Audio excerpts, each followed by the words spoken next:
La estrategia del día es traída para ti por bloomberglinea.com.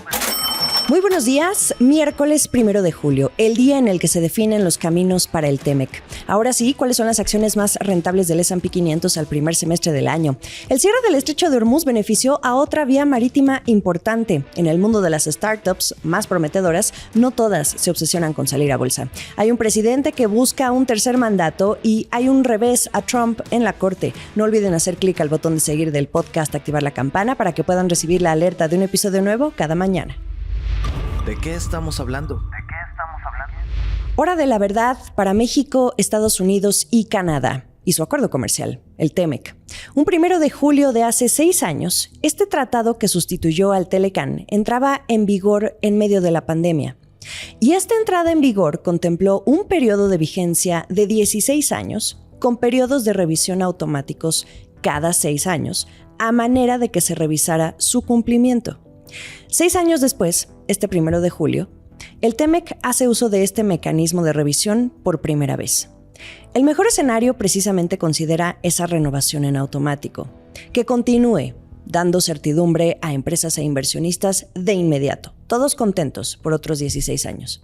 Si no es renovado automáticamente, aparece un segundo escenario que implica una revisión anual por los 10 años que le quedan de vigencia actual. Ya se recorrieron 6 años, pero los otros 10 darán pie a otro tipo de escenarios en los que la incertidumbre será el plato principal. Y esto abre a la vez 2 caminos. El primero, que el TEMEC no se termina inmediatamente. El segundo y más importante es que en este ciclo de 10 años hay prácticamente 10 oportunidades para conseguir renovarlo por otros 16 años. Y en ese ciclo de 10 años pasarán muchas cosas, incluidos cambios de gobierno en los 3 países. Bajo estos 2 escenarios, el futuro del tratado será decidido este miércoles 1 de julio, a 6 años de su entrada en vigor y como lo marca el acuerdo. Hay quienes ya consideran este día como el inicio del final de uno de los acuerdos de libre comercio más exitosos que el mundo haya conocido jamás.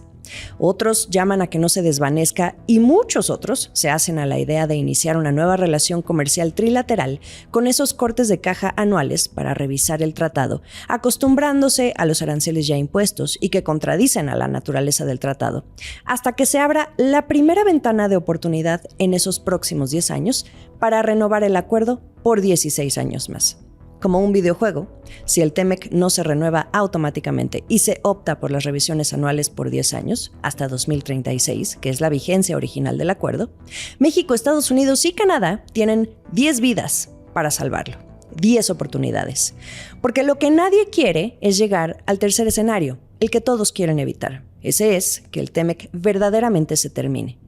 Si en esos 10 años no se consigue renovarlo por 16 años más, llegará el 1 de julio de 2036 y entonces sí, será la fecha fatal. Este miércoles 1 de julio, el camino del TEMEC se decide en una reunión virtual en medio de las negociaciones, especialmente entre México y Estados Unidos, porque con Canadá ha habido poco margen de negociación debido a esos aranceles que el presidente Donald Trump le ha impuesto al país. Y de cualquier manera, hacia el 20 de julio, habrá todavía una nueva ronda de conversaciones entre la parte mexicana y la estadounidense para seguir empujando por cambios que ambos países buscan en materia de aranceles y sectores fundamentales para sus economías. La presidenta Claudia Sheinbaum dijo la mañana del 30 de junio en su conferencia matutina que la idea es que pueda salir un comunicado conjunto y si no, cada país dará su comunicado. Será hasta mañana jueves 2 de julio que el secretario Marcelo Ebrard del lado mexicano dé más información relacionada con esta reunión. ¿De qué depende que se renueve automáticamente el acuerdo o no? Corrijo, ¿de quién depende? Pues de Estados Unidos. La agencia Reuters publicó que se espera que Trump declare oficialmente este miércoles que no va a extender el acuerdo. Para nadie es sorpresa, sin embargo, la postura del presidente.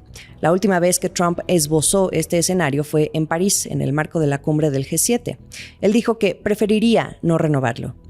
Es cuestión de horas para conocer el rumbo de esta historia. Mientras tanto, podemos apegarnos a esas otras señales que muestra el mismo calendario, con esa tercera ronda de conversaciones que está por ocurrir el próximo 20 de julio. Los tres países aún tienen intereses que defender por el bien de sus industrias.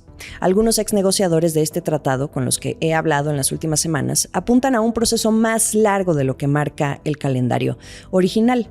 Pero lo que sí preocupa es lo que pueda traer esa incertidumbre. En el caso de México, en un momento en que depende de destrabar inversiones para apuntalar a las industrias y de paso el empleo y el crecimiento económico, esto es crucial.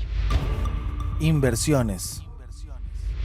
Ahora sí, termina el primer semestre del año y queremos saber cuáles fueron las acciones más rentables del S&P 500. Lo platicábamos en el episodio anterior, el mejor trimestre que ha tenido este índice en 6 años. Ni las guerras, ni los precios del petróleo, ni la inflación, ni las amenazas comerciales pararon esta racha ganadora gracias a las dos palabras mágicas: inteligencia artificial. El mercado mira hacia el futuro, con decirles que hay acciones que acumularon ganancias de más del 800%. Carlos Rodríguez, danos por favor todos los detalles y la lista de las empresas que más subieron en esta primera mitad del año que se nos va. Jimena, lo interesante es que este semestre cambió un poco la historia de la inteligencia artificial. Hasta hace poco todo el mundo hablaba de Nvidia, pero ahora el mercado empezó a premiar a toda la infraestructura que hace posible la inteligencia artificial. Es decir, ya no solo subieron los fabricantes de chips, sino también las empresas que producen memorias, discos de almacenamiento, servidores, fibra óptica y equipos para fabricar semiconductores. Al final, si cada vez hay más centros de datos para inteligencia artificial, alguien tiene que construirlos y, por supuesto, equiparlos. La gran ganadora fue SanDisk, con una rentabilidad superior al 800%. Impulsada por el auge de las memorias y el almacenamiento para centros de datos. Después aparecen compañías como Micron, Intel, Western Digital y Marvell. De hecho, las 10 acciones con mejor desempeño del S&P 500 avanzaron más de 169% durante el primer semestre. En otras palabras, el mercado dejó de apostar por una sola empresa y empezó a comprar toda la cadena de valor de la inteligencia artificial. ¿Y qué acción se le podría considerar que dio la sorpresa? La gran sorpresa, sin duda alguna, fue Intel. Hace apenas un par de años, muchos pensaban que había quedado rezagada frente a Nvidia o AMD. Sin embargo, este año la historia cambió casi que por completo. La compañía sorprendió con resultados mucho mejores de lo que esperaba el mercado, mostró una recuperación importante en su negocio de servidores y además surgió la noticia de que Apple estaba explorando utilizar sus fábricas de chips para diversificar su cadena de suministro. Eso hizo que los inversionistas cambiaran por completo su percepción sobre Intel. La acción acumuló ganancias cercanas al 280% en el primer semestre y además rompió los máximos que había alcanzado durante la burbuja.com hace más de 2 décadas. Es probablemente uno de los regresos más llamativos de Wall Street, así le haya tomado 2 décadas en hacerlo. ¿Serán estas mismas empresas y sectores los que lideren los próximos 6 meses, Carlos? Yo diría que el gran tema seguirá siendo la inteligencia artificial, pero probablemente el mercado será mucho más exigente. Hasta ahora prácticamente todo el dinero ha llegado a la infraestructura para IA porque las grandes tecnológicas siguen invirtiendo miles de millones de dólares en centros de datos. La pregunta ahora ya no es si la inteligencia artificial seguirá creciendo. La gran pregunta es si esas inversiones pueden mantenerse al mismo ritmo y si las utilidades justificarán las valoraciones que hoy ya son bastante elevadas. Así que el liderazgo podría mantenerse, sí, pero seguramente veremos mucha más volatilidad y una selección mucho más cuidadosa de las empresas. De pilón, Carlos, ¿cómo se comportaron las monedas en el primer semestre del año? Incluso los commodities. ¿Dónde queda el oro, el peso mexicano? En el mercado cambiario hubo una historia interesante porque el semestre tuvo 2 etapas. Durante una parte del año el dólar estuvo débil, lo que permitió que varias monedas latinoamericanas se fortalecieran, pero hacia el cierre recuperó terreno gracias a un cambio en las expectativas sobre la Reserva Federal y a la fortaleza que mostró la economía estadounidense. Eso explica por qué el comportamiento en América Latina fue tan dispar. El peso colombiano fue la moneda que más se apreció, con un alza de casi 10% en América Latina, seguido por el colón costarricense y el guaraní paraguayo. El peso mexicano también terminó con ganancias frente al dólar, aunque fueron mucho más moderadas, mientras que monedas como el sol peruano o el peso chileno cerraron el semestre con depreciaciones. En materias primas también hubo dos historias muy distintas. El petróleo terminó registrando su peor trimestre desde la pandemia porque disminuyó el riesgo geopolítico en Medio Oriente y aumentaron las expectativas de una mayor oferta de crudo en el mundo.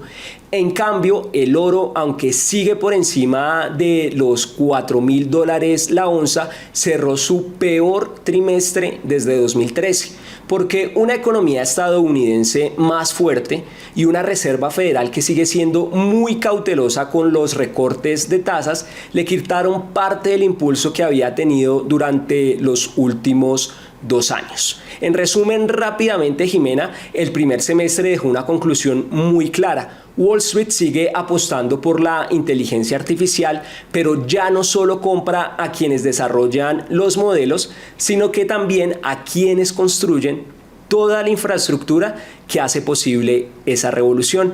La gran incógnita para el segundo semestre será si ese ritmo de inversión puede sostenerse.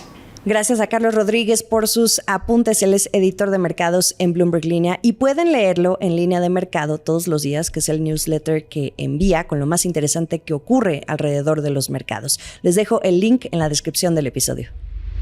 Esto es el dato del día. El conflicto en el estrecho de Hormuz, esta vía marítima por la que transita poco más del 20% del comercio mundial de energéticos, está impulsando un mayor tráfico en otra vía marítima igual de importante, el Canal de Panamá, que conecta el Mar Caribe con el Océano Pacífico. Se prevé que sus ingresos superen su pronóstico de $5,200 millones para el año fiscal 2026.